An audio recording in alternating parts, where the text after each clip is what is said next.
ইরানের রাষ্ট্রীয় টেলিভিশন জানিয়েছে, যুক্তরাষ্ট্র ও ইসরায়েলের যৌথ হামলায় দেশটির সর্বোচ্চ নেতা আয়াতুল্লাহ আলী খামেনি নিহত হয়েছেন। একই হামলায় তার মেয়ে, জামাই, নাতি ও এক পুত্রবধূরও মৃত্যু হয়েছে বলে জানায় রাষ্ট্রীয় ও ঘনিষ্ঠ গণমাধ্যম। এছাড়া বিষয়টি নিশ্চিত করেছে ফার্স্ট নিউজ এজেন্সি। ইরানের সুপ্রিম ন্যাশনাল সিকিউরিটি কাউন্সিল জানায়, শনিবার সকালে তেহরানে নিজ কার্যালয়ে রাষ্ট্রীয় কাজ করার সময় হামলার শিকার হন তিনি।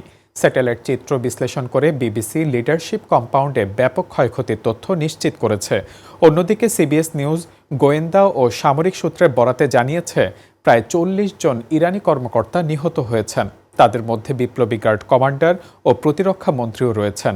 ইসলামিক রেভলিউশনারি গার্ড কোর ঘনিষ্ঠ তাসনিম নিউজ এজেন্সি বলছে, আত্মগোপনের গুঞ্জন ছিল মনস্তাত্ত্বিক যুদ্ধ।